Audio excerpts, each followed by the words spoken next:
గత 2-3 రోజుల సంది చాలా మంది మీ మీడియా మిత్రులు ఇంకా ఇతరులు నన్ను కాళేశ్వరం మీద ఎన్నో ప్రశ్నలు అడుగుతుండ్రు. అందులో ప్రత్యేకంగా కొంతమంది ఈటెల రాజేందర్ గారి పాత్ర ఇవన్నీ కూడా అడుగుతున్నారు. నేను కాళేశ్వరమే కాదు, అంతకంటే ముందు నేను టీఆర్ఎస్లో జాయిన్ కాక ముందు కూడా ప్రాణహిత చేవెళ్ళ గురించి ఎన్నోసార్లు మాట్లాడినా, దాని మీద నాకు ఇంట్రెస్ట్, దాని మీద అవగాహన. నేను అప్పుడు శ్రీశైలం గేట్లు బంద్ చేయకుంటే పొంగి జెట్ప్రోల్, మహబూబ్ నగర్, కర్నూలు ఇవన్నీ కూడా మునిగిపోయినాయి. అప్పుడు నేను ఫ్లడ్ రిలీఫ్ కొరకు ఎంతో చేసినాను. మా టీం మొత్తం పోయింది, వంటలు, నీళ్లు, బట్టలు ఇవన్నీ అందించినాము. అప్పుడు కాంగ్రెస్ ప్రభుత్వము పోతిరెడ్డిపాడుకు నీళ్ళు అందాలని ఆ గేట్లు తీయకుండా అటు పోతందుకు ప్రయత్నం చేసిండ్రు.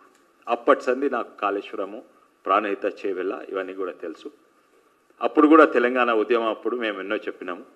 అయితే వీళ్ళు కాంగ్రెస్ ప్రభుత్వము రాయలసీమ నాయకుడు వచ్చి మొత్తము నీళ్లు రాయలసీమకు పంపిస్తుండు పోతిరెడ్డిపాడు ద్వారా అని ఉదయం చేస్తే, మేమే కాదు అప్పుడు కాంగ్రెస్ ఉన్న జానారెడ్డి గారు ఎంతోమంది కూడా మాట్లాడింది. ఇది అప్పుడు ఏం చేసిందంటే, ఏదో తెలంగాణ నోట్లో చాక్లెట్ పెడతందుకు మీకు కూడా ఒక ప్రాణహిత చేవెళ్ళ ఇస్తా అని అన్నారు.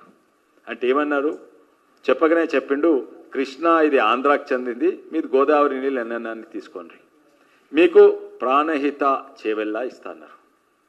నేను చేవెళ్ళ అప్పుడు రాజకీయాలు లేకుంటే, ఎంపీలు లేకుంటే, ఏ పార్టీలో కూడా లేకుంటుంది.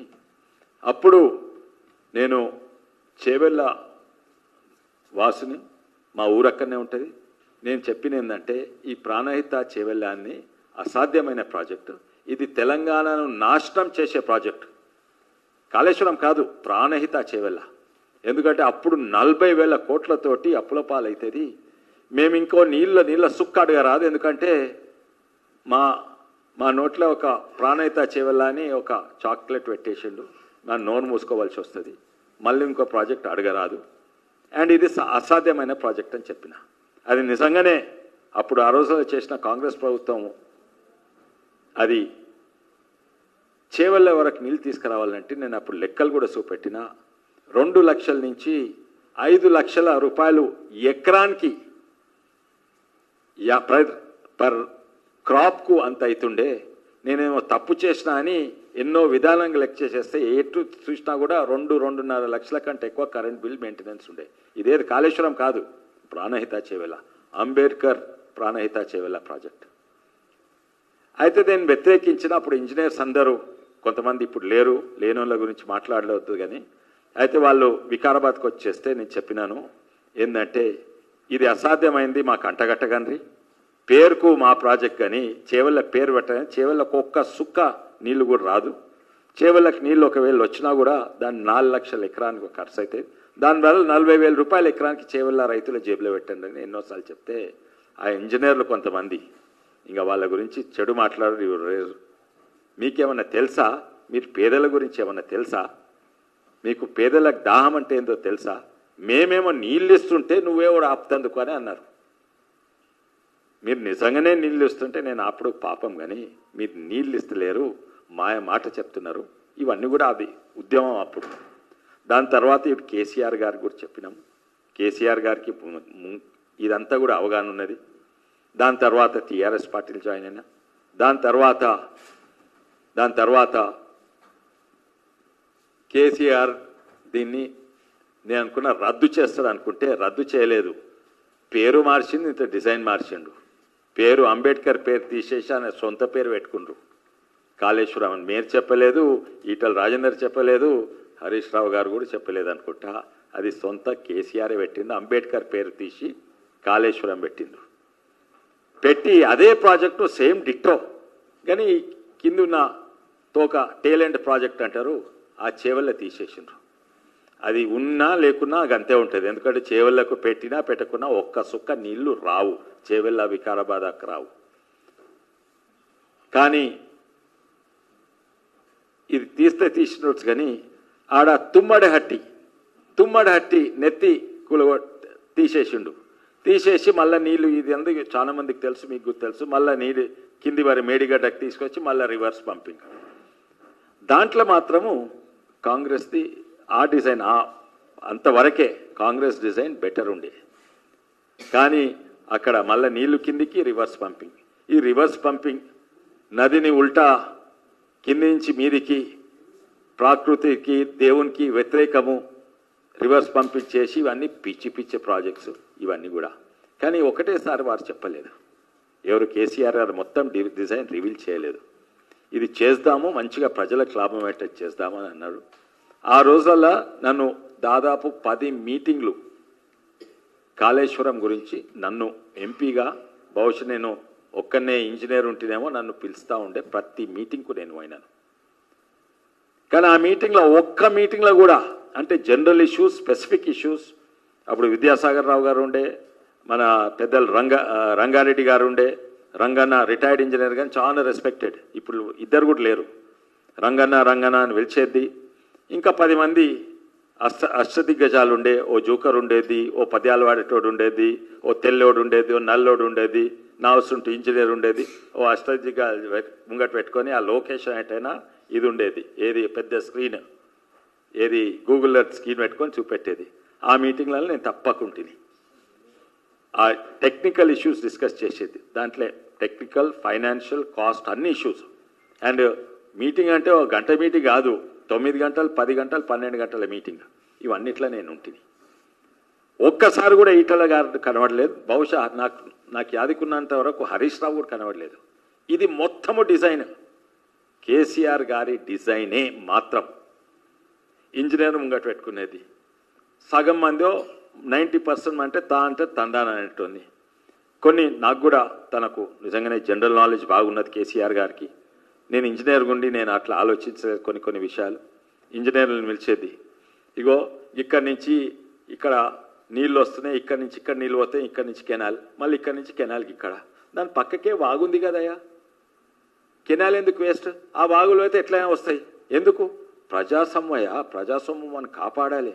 మంచి డైలాగ్స్, గొప్ప డైలాగ్స్. నిజంగానే అప్పుడు నేను కూడా కేసీఆర్ ఫ్యాన్ అయినా. నేను ఇంజనీర్గా తట్టనివి, తనకు కామన్ సెన్స్, జనరల్ నాలెడ్జ్ తోటి ఎన్నో అట్లా చెప్పేది, తనకు నాలెడ్జ్ ఉండేది. ఏంది అది వేస్ట్, ఇక్కడి నుంచి కెనాల్ ఎందుకు పోయాలి, నీళ్ళు అక్కడి నుంచి ఇక్కడికి వచ్చేది కదా, అయితే పక్కకు వాగులు వస్తే ఆటోమేటిక్ వస్తుంది, వాడు ఫ్రీ వస్తుంది. ఇటువంటి కొన్ని సలహాలు ఇచ్చేది. అంటే నేను ఇరిగేషన్ ఇంజనీర్ కాదు, నేను ఎలక్ట్రికల్ ఇంజనీర్. కొన్ని కామన్ సెన్స్కు అపీల్ అయ్యేటట్టు ఎన్నో చెప్పిండ్రు, మంచిదే. అట్లా నేను పోతున్నా. కానీ ఎండ్ డిజైన్ వచ్చే వరకు అది ప్రాణహిత చేవెళ్ళ కంటే వర్స్ట్ డిజైన్. దానికి గిట్ట 2 లక్షలు అయితే దీనికి 4 లక్షలు అయ్యేటట్టున్నది ప్రతి ఏడాదికి. దీంట్లో ఎవరిని కూడా అభిప్రాయం తీసుకోలేదు. ఎవడన్నా తప్పు మాట్లాడినా, ఎవరైనా వ్యతిరేకించినా, తర్వాత లాస్ట్ 2 మీటింగ్ల తర్వాత డిజైన్ అర్థమైనాక ఇగో ఎంపీ గారు మంచి, నేను కూడా అంగీకరించిన కొన్ని మంచి ఐడియాస్ ఇస్తా కేసీఆర్. లాస్ట్కి తెలిసిపోయింది, ఓవరాల్ ఐడియా అయింది తెలంగాణను మున్సుడు, అది ఎవరికి లాభం కాదు. ఇది కాంగ్రెస్ చేసింది అసాధ్యమైన ప్రాణహిత చేవల్ల అంటే దానికంటే అసాధ్యమైంది ఇది తుమ్మడట్టి నుంచి మేడిగడ్డకి తీసుకోవచ్చు, ఈ నదిని ఉల్టా తిప్పుడు, ఇవన్నీ పిచ్చి. దాంట్లో 1-2 దాంట్లో నేను అంగీకరించంటే నిలబడి నువ్వు చేసిన తప్పు అట్లేం కాదు. అగో ఎంపీ గారు కూడా అడిగితే కాదే ఆయన ఇంజనీర్ చెప్పిందే కరెక్ట్ అని అన్నారు 2 సార్లు అనే వరకు నన్ను కూడా పిలుచుడు బంద్ చేసిండు, నన్ను కూడా. కానీ ఈ మీటింగ్లో ఒక్క మీటింగ్లో కూడా ఈటల గారు లేరు. నాకు యాదికొంత వల్ల ఒకసారి హరీష్ రావు గారు వచ్చిండ్రు. ఇది మొత్తము A to Z designed by KCR. Common సెన్స్గా మంచి ఐడియాస్ ఉంటాయి కానీ ఇంజనీర్స్ చేసే పని. ఎవరినన్నా తప్పు పట్టాలి అదర్ దెన్ ఇంజనీర్స్ అంటే, అదర్ దెన్ కేసీఆర్ అంటే ఇంజనీర్సే. ఇంజనీర్స్ కూడా వాళ్లకు ధైర్యం ఉంటే తందాననేటోళ్ళను పెట్టుకున్నారు. ఎవరన్నా అండు మాట్లాడితే వాళ్ళని తీసేసిండ్రు ఇంజనీర్స్గా. నాకు తెలుసు రంగారెడ్డి గారిని అడ్వైజర్గా పిలిచిండ్రు, తనని ఎట్లా తీసేసిండ్రో నాకు కళ్ళారా తెలుసు. నేను అదే వేరే కథ. ఇవన్నీ ఒక్కొక్కటి స్టోరీస్ ఉన్నాయి. ఎంతోమంది ఉన్నారు మా వికారాబాద్ ప్రాంతం నుంచి, పెంటారెడ్డి గారు, తర్వాత పెంటారెడ్డి గారు కూడా దాంట్లో అడ్వైజర్గా అయ్యిండ్రు. అయితే దీంట్లో అన్నిట్లో కూడా నాకు తెలిసినంత వరకు 1% కాదు 0.1% ఇన్వాల్వ్మెంట్ ఈటల రాజేందర్ గారిది లేదు. తప్పు అంతా ఇలా వాస్తవం చెప్పాలంటే కవిత లేదు, కేటీఆర్ లేదు, హరీష్ రావు లేదు. ఓన్లీ ఏకైక మన కేసీ రావు గారిదే అంత మొత్తం డిజైన్. ఇది ఫైనాన్స్ మినిస్టర్గా ఉన్నాడు. అవును, ఫైనాన్స్ మినిస్టర్గా ఉండు. కానీ ఫైనాన్స్ మినిస్టర్గా ఏంది, బడ్జెట్ క్యాబినెట్ అప్రూవ్ చేస్తే అది తను కూడా కంపల్సరీ అప్రూవ్ చేయాలి. దాన్ని అడ్డుకోలేడు. ఇంకోటి, ఒక్కసారి శాంక్షన్ అయిపోయినాక ఏం చూస్తారో ఆ ఖర్చులు, ఫండ్స్ ఎక్కడి నుంచి తీసుకురావాలి, ఎక్కడెక్కడ ఇవ్వాలి, ఎప్పుడు ఇవ్వాలి, ఇవి వాళ్ళ పాత్ర. అందులో కూడా ఇప్పుడు చూస్తే కాళేశ్వరం డైరెక్ట్ ఫైనాన్స్ మినిస్ట్రీ కింద రాదు, అది వేరే కార్పొరేషన్ అయింది. ఆ కార్పొరేషన్కు సపరేట్ కంట్రోల్స్ ఉంటాయి ఇవన్నీ. అయితే నాకు తెలిసినంత వరకు ఈటల రాజేందర్ గారిది ఒక్క చిన్న పాత్ర కూడా లేదు. ఈ డిజైన్ పిచ్చి పిచ్చి డిజైన్లు, తెలంగాణ నాశనం చేసే డిజైన్లు, ప్రాణహిత చేవలానే, ఇంకా దానికంటే అధ్వానమైన కాళేశ్వరం కూడా. అయితే దీంట్లో నేను మళ్ళీ ఒకసారి డీటెయిల్గా వీడియో చేస్తా, కాళేశ్వరంలో ఉన్న తప్పులన్నీ కూడా. ఇంకేమైనా తప్పు పట్టాలంటే నాకు ఆశ్చర్యం అవుతుంది, ఎందుకు ఇంత పెద్ద దోపిడైనాక ఇప్పటి వరకు అసలుకు ఉన్న ప్రభుత్వము ఎందుకు ఇదే కాదు ఎన్నో విషయాలలో ప్రత్యేకంగా నాకైతే ఎందుకు ఎవరిని కూడా నిందితులుగా ఇప్పుడు తెలుసుకోలేదు, నిందితునిగా అరెస్ట్ చేయలేదు, వాళ్ళ మీద కేసెస్ పెట్టలేదేంది. ఓన్లీ ఒక కమిషన్ నడుస్తుంది, అది ఎన్నో నడుస్తుందేమో. అయితే ఇంకెవరినైనా తప్పు పట్టాలంటే, ఎందుకంటే ఈ ప్రభుత్వము చాలా మెల్లగా పోతుంది కేసీఆర్ గారి మీద కేసెస్ పెట్టి అరెస్ట్ చేస్తున్నందుకు. అదొక్కటే.